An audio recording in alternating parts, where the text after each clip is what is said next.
Hello everyone, it's Primetime Moff and I'm here to answer another set of questions. This one's going back a little bit from Tony, Soundwave SG1. So let's get in about them. So the first question, what would you like to see added to TFN that hasn't been done before?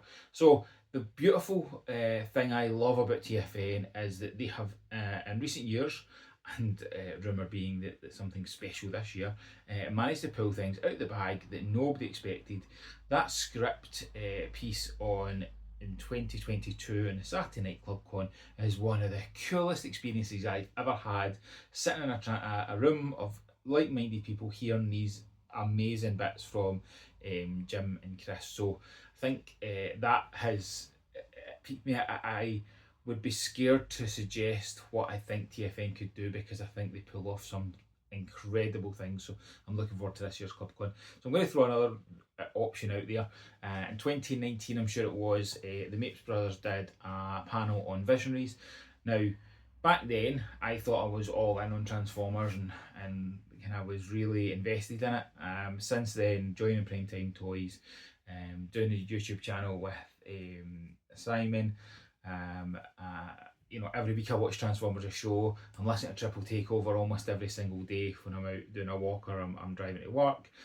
I'm listening to Transformers in so much detail and watching so much of it. I think it really interests me when I hear people talk about other cartoons and other toy lines. So I think of some kind of panel, my suggestion would be on a kind of yearly basis, have a kind of panel that focuses on another 80s franchise just for a bit of fun, for a bit of change. I think that'd be really cool. There's a lot of people who love Transformers, also love other lines like Mask and He-Man and stuff, so I think that'd be pretty cool. So which guests would you like to see attend who haven't attended a TFN or AutoAssembly? So the cool thing that I have found with TFN and AutoAssembly was I learn, when I see who a guest is, I look at what other work they've done as well as Transformers and kind of try and get to know a bit more about their body of work. And I think that's really fun for the voice actors. I think there's it's been really good to meet some amazing writers and artists. I think what I would like to see is maybe somebody else who was involved with toy design. I know Andy Cousins was an absolute revelation to have at 2022. He was a joy to meet and an incredibly giving person for his time. Sad we don't have another opportunity with him. But I think that, who else is out there in that kind of vein that we would potentially be able to have come along, somebody from Japan, somebody who does the masterpiece stuff, something like that. I think that'd be really cool.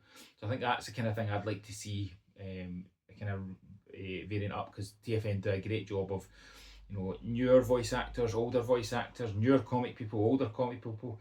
But I think stuff when they bring in things from other ranges, so artists from like Matt Ferguson coming in was cool. Maybe when we start talking about video games, reactivate when it eventually comes out, I think it'd be cool to have something like that. What is your least favourite figure you own? Oh my goodness, I don't know if I have a least favourite figure, because most of the time when I get to a figure like I don't enjoy, I get rid of it. Some more recent ones haven't impressed me so much. But no, I don't really have a least favourite figure. I enjoy Transformers in a ridiculous level that actually, as long as there's something about the toy I enjoy, I'm happy with it. My first ever toy I bought at TFNation, I don't know. My first TFNation was 2019. I remember my first toy I bought at, because it's the irony of it, I remember the first toy I bought at my first AutoAssembly was a Masters of the Universe Battle Cat and He-Man from, I don't know if was it Mac Collector that did them first before kind of Super 7 did them. But I remember the irony of, I went to a Transformers convention to buy Transformers and I bought a He-Man figure, but that was just cool as anything. So I couldn't tell you what my first toy I bought at TFNation was, sadly. The rarest figure I own, I don't really own anything rare. No, I don't think I've got anything that's super rare. It's not my kind of thing to buy rare stuff. I've bought a couple of cool convention exclusives over the time, but I don't think I've got anything rare. My kind of rarest, or hard to find things. I like things that are then signed. So like I've got an Optimus Prime G1 box signed by Peter Cullen, and the joy of that figure. You know, that might be the rarest, because you don't. I thought that's probably really not that rare. No, I don't really know if I've got a rare figure really. What's a figure you want but just can't find? Meaning not rare, just always seems to elude you.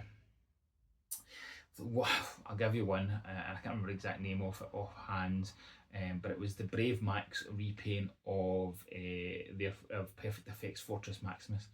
I saw it 2 or 3 years in a row at AutoAssemblies, and I was like, there was always something else I wanted. As soon as I decided I wanted it and it was top of my list, stopped being available, and then it's always a bit too expensive, or there's always something else I'm looking to pick up at the time. So I think that might be in there, but no, I think I'm in a good space. The only big one I want to try and pick up, and I've talked about it, is Overlord, and hopefully I'll get that this year. So that was my answers to Soundwave SG1's questions. I'll have another set of questions to answer, and then I'm going to ask my own questions. So thanks for watching. See you soon.